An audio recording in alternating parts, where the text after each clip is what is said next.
Welcome into BetQL's Boost of the Day. We have a fantastic boost for you today on the Bucks, Mavericks, and Jazz to all win. This is boosted to plus 350 at BetMGM. I love the value in this. March Madness yesterday was a big winner, so I'm looking at this one. Huge value in this odds boost. That was plus 650 yesterday, right? Look at that. Giving the people some value.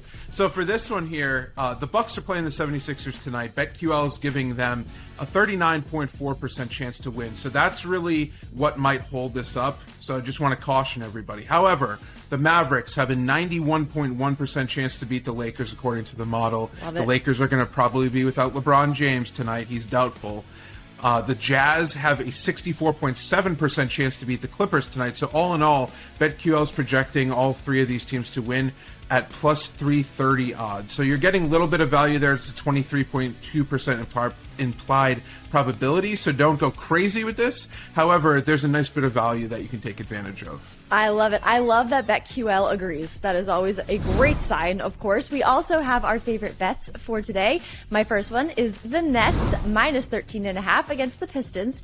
The Nets have covered the spread in 4 of their last 7 games, and it works in their favor here that Steve Nash is 43-26 against the spread when the total is greater than or equal to 230 while coaching Brooklyn. And the Pistons have been pretty good when it comes to covering the spread, but they've only covered in 2 of their last 4 games. Bit of a skid there. So the last time the Nets and Pistons met up, the Nets beat Detroit 116-104, covered that spread as the favorite, and I think they can do it again here tonight.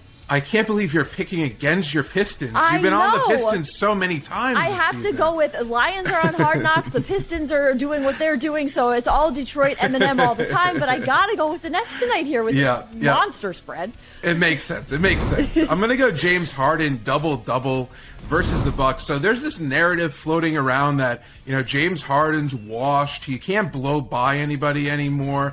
I know he's not, maybe doesn't look like that same dominant offensive player who could score 40 points any time out. However, he's still getting to the free throw line 10 plus times per game.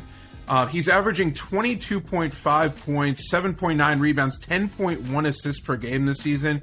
This double-double prop is at minus 115 on DraftKings, which is shocking to me. He's had a double-double in 8 out of his last 14 games, a double-double in 4 out of his last 7 games. He missed by 1 rebound in one of those that he didn't get, and 1 assist in another one. So it could very well be 6 out of his last 7 games. Yeah. He's averaging 21.4 points, 7.3 rebounds, 9.2 assists per game this month.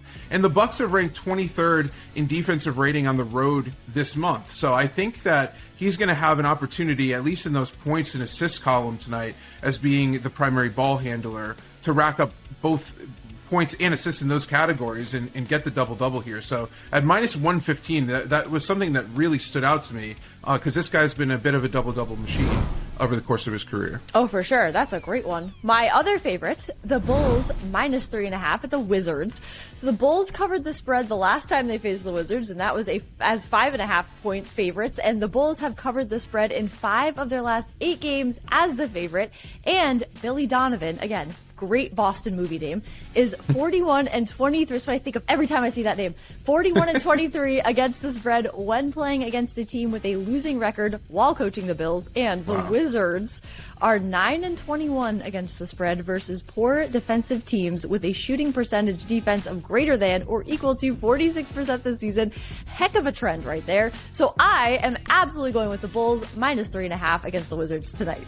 I love that. Yeah, the Wizards are an absolute mess right now. Sorry to Nick, who's not here to defend his hometown team. Can't cast a spell on that one to save him. All those puns. I mean, for all the stuff he gives us about the Celtics, what about the Wizards there, Nick? Exactly. I'm going to go Lakers, Mavericks, under 219. So I've been targeting Mavericks unders all year long, so why stop now? The Lakers are not going to have LeBron James tonight, more than likely. He's doubtful. One of the first bets I made here was Lakers team total under 102.5 because I don't trust Russell Westbrook to do anything anymore. If you look around this other aging veteran Lakers team, I don't trust that points are going to come from very many places. And This side of the total has won 4 straight times in Dallas's games, gone a ridiculous 48-25-2. That's 65.8% so far this season. The unders hit at the highest rate in the NBA by a huge margin in Mavericks games, like I've been mentioning multiple times here in the last couple of weeks. And that record is even crazier when the Mavericks play in Dallas. The under's gone 28-9-1. That's 75.7% there. So Dallas's offense has also been terrible over their last 10 games. They've only averaged 103.6 points per game. That's the second lowest in the NBA. And they played at the slowest pace in the entire association at home this season, where they also rank 6th in defensive rating. So a lot of factors coming in. LeBron James being out really helps this as well. And BetQL is projecting 216 total points to be scored. So that's a nice bow on top of all of that, where the model agrees. Absolutely. That's tough to ignore there. That's a great one. Thank you all for watching, and we'll see you next time.